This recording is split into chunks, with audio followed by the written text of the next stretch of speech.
Hoje nós vamos meditar a respeito da maneira como o homem manipula a Bíblia, usa as Escrituras segundo os desígnios, os pensamentos do seu próprio coração, não segundo Deus, não segundo Jesus, muito menos segundo o Espírito Santo. Vamos ler e vamos meditar para percebermos estas duas situações. Poderíamos citar muitas, mas vamos meditar nestas duas situações que está em Romanos capítulo 8, versículo 1, 2 e 3.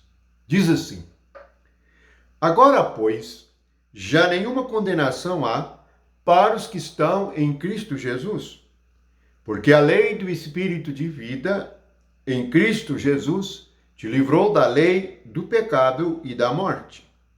Porquanto o que for impossível à lei, no que estava enferma pela carne, isso fez Deus, enviando seu próprio Filho em semelhança de carne pecaminosa, e no tocante ao pecado, e com efeito, condenou Deus na carne o pecado, a fim de que o preceito da lei se cumprisse em nós, que não andamos segundo a carne, mas segundo o Espírito.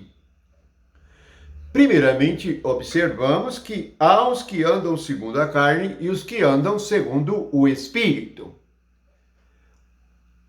Alguns querem ensinar que devemos voltar à lei.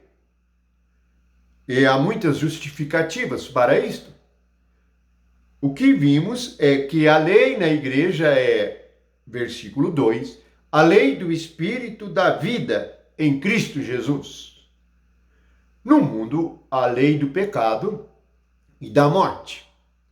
Na igreja, a lei é a lei do Espírito da vida. Portanto, não adianta o homem tentar obedecer à lei e a igreja trazer a lei para dentro de si mesma. Muitos, em suas igrejas, criam regras e situações para santificar os irmãos. Isto é impossível. Isto é uma obra segundo a carne. E a obra segundo a carne não produzirá vida. Nenhum ser humano, nascido de carne e sangue, pode produzir vida. Somente o Espírito de Jesus, o Espírito de Deus, o Espírito Santo. Pois Jesus disse, eu sou a ressurreição e a vida. Aquele que disse que é a vida é aquele que nos capacitará por meio de sua morte e ressurreição a obedecermos à lei da vida.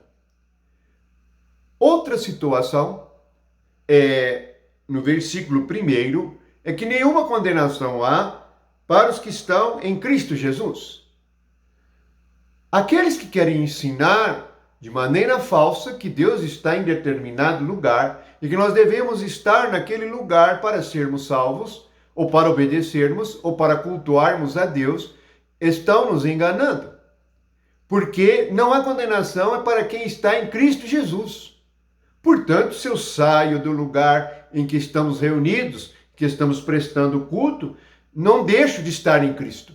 Eu não posso estar na minha casa fora de Cristo Jesus. Nada do que eu fizer pode ser fora de Cristo Jesus. Os crentes não percebem que eles entraram em Cristo Jesus. Não há nenhuma condenação para aqueles que estão em Cristo Jesus. Cristo Jesus é o lugar. Podemos ver no final da carta de Romanos, no capítulo 16, este ensinamento tão claro que nos ilumina de maneira maravilhosa a respeito do lugar em que estamos como aqueles que creem em Cristo Jesus. 16, Romanos. Vamos ler assim. Recomendo-vos a nossa irmã Febe, que está servindo a igreja de Cencreia, para que a recebais no Senhor. Portanto, temos o endereço físico, que é a igreja que está em Cencreia, que é a cidade, e temos o lugar espiritual. É no Senhor. Ele diz que ela deve ser recebida no Senhor. Em que lugar ela será recebida? No Senhor. Versículo 3. Saudai Priscila e Áquila, meus cooperadores em Cristo Jesus. Não se coopera num lugar físico, mas se coopera em Cristo Jesus. Versículo 5. Saudai igualmente a igreja que se reúne na casa deles. Saudai, meu querido Epêneto, primícias da Ásia para Cristo. Saudai Maria, que muito trabalhou por vós. Saudai Andrônico e Júnias, meus parentes e companheiros de prisão, os quais são notáveis entre os apóstolos e estavam em Cristo antes de mim. Onde estes irmãos e irmãs estavam antes de Paulo? Antes que Paulo se convertesse e também entrasse em Cristo. Eles estavam em Cristo antes dele. Mas o homem não pode ensinar que os crentes estão em Cristo. Por quê? Se eles estiverem em Cristo, então ele tem todas as sortes de bênção nas regiões celestiais.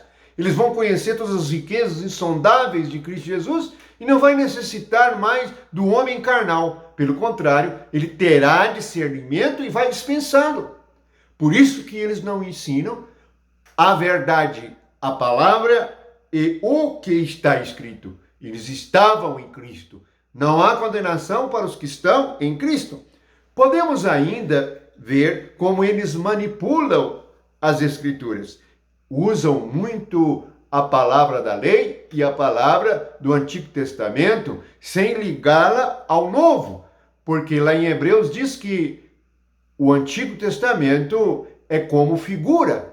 Ele é uma sombra e a realidade está no Novo Testamento, por meio de Jesus e o ensinamento dos apóstolos. Vamos ler em Efésios, no capítulo 4, que diz assim, versículo 11.